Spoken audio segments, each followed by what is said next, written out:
वैसे तो तुझ में कोई कमी नहीं है, पर तेरे दांत दांत इतने पीले कैसे है बेटा? कैसे मतलब? कोई सर्जरी थोड़ी ना कराई है। वो तो क्या नाम, मैं ब्रश नहीं करती थी तो पीले हो गए। अब क्या करूं? आप कहें तो लाल करवा लूं या फिर काले? यार ये क्या है, क्यों माँ से लड़ रही हो? लड़ रही हूँ? अरे मैं लड़ रही हूँ या ये बोल रही है कि दांत पीले हैं, पीले। अरे तपस्या थोड़ी ना की है इन्हें पीले करने के लिए। बकायदा ब्रश नहीं किया है 20 साल तक, तब जाकर। छी, कैसी बात कर रही हो? ये उस वक्त तो पीले नहीं थे जब हम लोग तुम्हें देखने आए थे। अरे तब साफ करवा लिया होगा डेंटिस्ट के पास जाकर। अब देखो कैसे पीले पीले लग रहे हैं। रंजना सास की तरफ गुस्से से देखती है। फिर शुरू हो गई पीले पीले पीले। अरे पीले तो तब भी थे जब मेरे हाथ का रसगुल्ला उड़ा उड़ा कर खा रही थी और बोल रही थी, लड़की नहीं गुणों का खजाना दे रहे भाई साहब आप। खैर अब वो लोग करते भी तो क्या करते, पीले दांत वाली बहू पल्ले पड़ी थी तो झेलना तो था ही।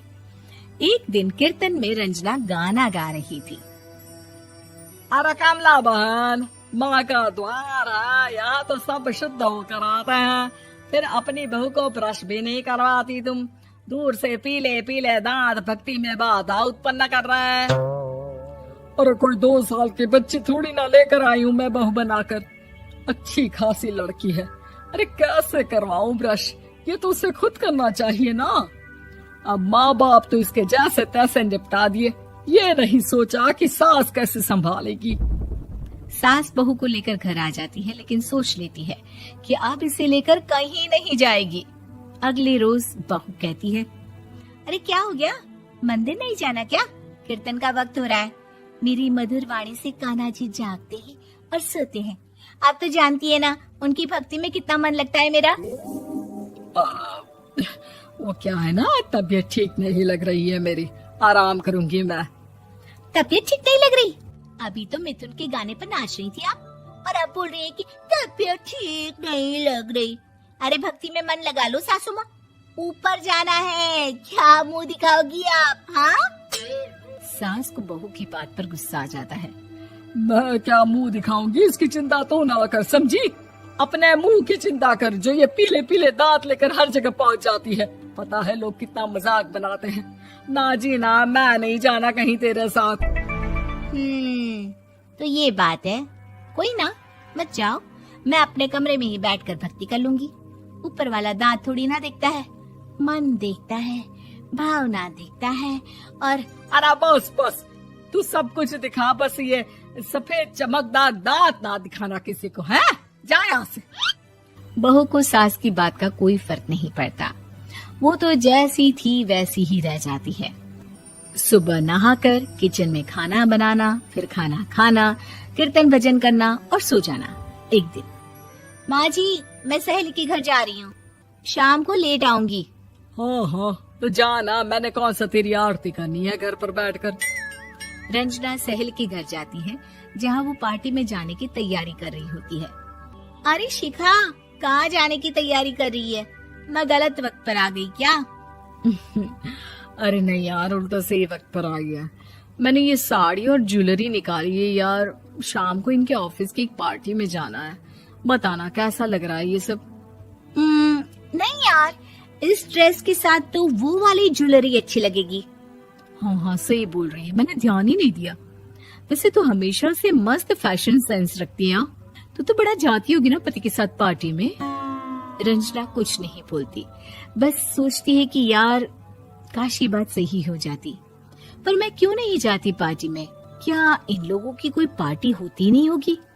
रंजना घर आती है और रात में पति से सवाल करती है, एक बात बताइए, आप मुझे किसी पार्टी में क्यों नहीं ले जाते?